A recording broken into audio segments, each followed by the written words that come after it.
Hello, and welcome back to my channel. So glad you guys could stop by. My name is Brittany if you are new here, and I'm really glad you guys could tune in to this look. This is giving me very Ice Princess. You guys know what this is giving me? I don't know if you guys watch Adventure Time. It's a show on Cartoon Network, but I think his name was the Ice King, if I'm not mistaken. But he was like blue and white, and his kingdom is blue and white, so that's what this look is giving me. But anyways, this look was inspired by Kiki Adams. If you guys know who she is, oh my god, y'all need to get into her because she is so fire. She's so bomb. Like, her looks, everything. I'm trying to be half as good as she is. Like, she is amazing. But yeah, I really hope you guys enjoy the video, which I know you guys will. It is, you know, a tutorial on how to achieve a really sharp cut crease, as you guys can see. I mean, not to my own horn, but you know, this is close to my best work. I'm gonna be honest, and it's only gonna get better from here. So if you guys are ready to, what am I even saying? Anyways, this is what happens when I talk too much. So let me stop talking and we're just gonna get into the video. And I hope you guys enjoy it. And before you leave, just subscribe and like and comment. Do everything. So yeah, I hope you guys enjoy the tutorial. And I guess I'll see you guys in my next video. So peace. Okay, so the first order of business is to prime the eyelid, and using that. And with that, I'm using the Born This Way foundation. Goodness, concealer in Chestnut. And I'm just putting on like a good amount on the eyelid, and you want to, you know, cover the eyelid up. And then I'm blending it out because of course you want to blend out the concealer. And I usually don't put setting powder on the concealer once I'm done. I kind of just go in with the shadows because I feel like the shadows blend more buttery when it's that way versus with setting powder that dries out the lid.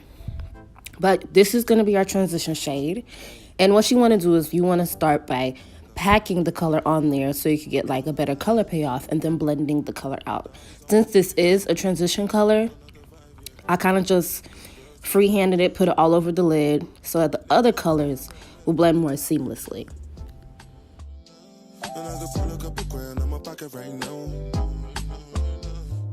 Now the next shade I'm using is that pretty blue color from the Morphe 35B palette, and I pack that directly under the brown color. You want to start off by packing it first, because when you pack it, you do get like a better color payoff, and then going into blending it. It works better that way for me, at least. And of course, these shadows are buildable, so you do have to put in some work, you know, go back and forth with the brush into the shadow just to build up that color and make sure it looks really pigmented. And sometimes you will lose, not even sometimes, all the time, you might lose that transition color. So which is why it's important to always go back into the transition shade to make sure that everything is present and doing what it needs to be doing, you know? So yeah, you know, you just gotta be patient with it. It does take time. Perfection takes time, guys. It takes time. So, but it is looking much better right now, as you guys can see. And you just wanna continue to blend and blend up until you feel like you can't blend no more. Now to deepen the crease, I'm taking this dark blue color. It's like a navy blue, and I'm using a Morphe brush, but this is more of a precise, it's a crease brush, so it's gonna be way more precise. And that's the kind of brush you need to use when you're trying to deepen up the crease with dark colors, because you don't want the colors to be crazy and go all over the place. So you want to make sure you use a brush that's small enough to really get into that crease and deepen it up.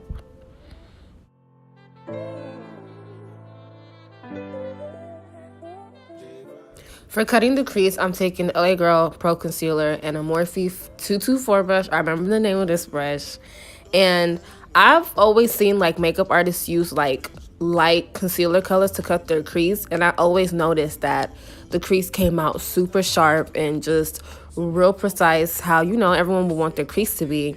So this was my first time, you know, giving it a shot. And I used the shade Pro Clean. And I must admit, like, it actually does a better job at making the crease stand out and look real sharp. Because I do have a hard time cutting my crease, and I know a lot of people have a hard time doing that. So that's just a little tip. Maybe try using a lighter concealer shade, and, you know, it may work for you, like it worked for me. So. My house party, a babe station. Girls wanna chase, it's a status thing.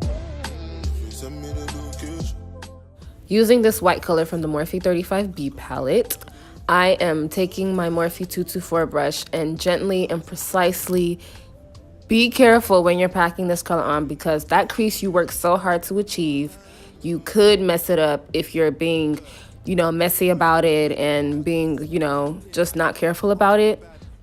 And white is a difficult shadow to work with, so just make sure that you patiently pack on the colors as carefully as you can. And then going into that blue color, I am creating an ombre effect. Too much concealer. Too much concealer. Learn from me.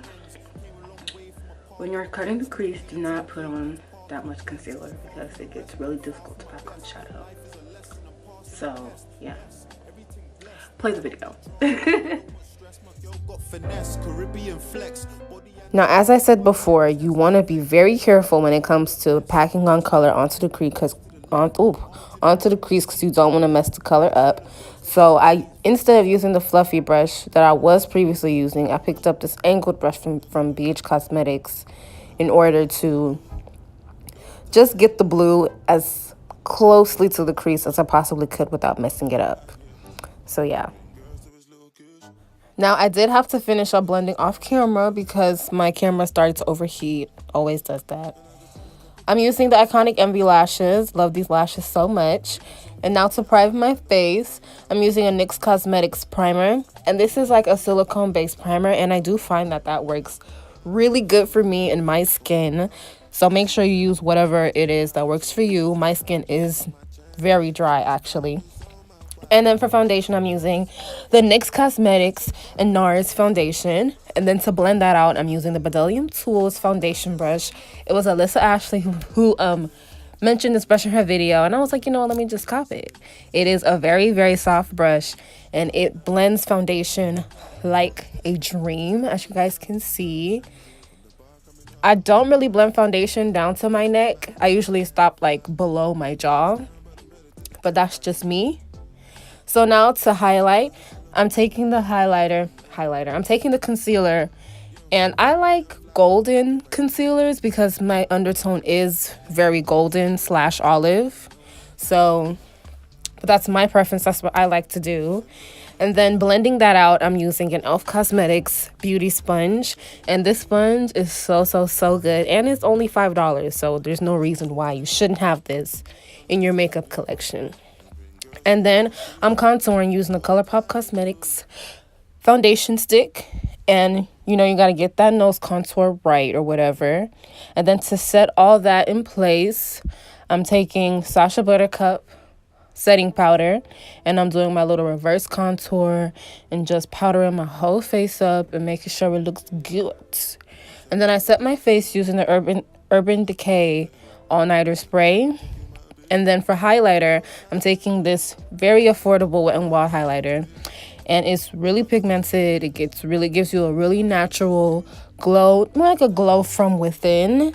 And I don't like highlighters that do too much, so this is just fine for me. I'm highlighting my nose, my cupid's bow, my forehead, and I'm looking real good. And then to complete the eye, I'm taking my NYX Jumbo Liner in white. I really pictured this look with the white lash line, so that's what I'm doing. And even though it is difficult to tight line on camera, here I am, and I tried my best. Now for my lips, first things first, I'm gonna go in with this dark brown lip, and it's a matte lip from Colourpop. And I like to line this around the perimeter of my lips, so it pretty much serves as like a lip liner. And then in the center of my lips, I use this Milani Cosmetics matte lip, and it's like a really pinky nude, and I really like how that looks in the center.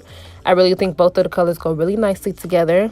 And then sometimes I leave it as matte, but if I want to, you know, wear a glossy look, I just throw on like $1 lip gloss on top of it as like a coat. And yeah, that's my go-to nude lip, and this is a completed look. I just want to say thank you so much, and I hope you guys enjoyed the video. Make sure you like, subscribe, comment. I will leave everything I used down in the description box, and I hope to see you guys again in my next video.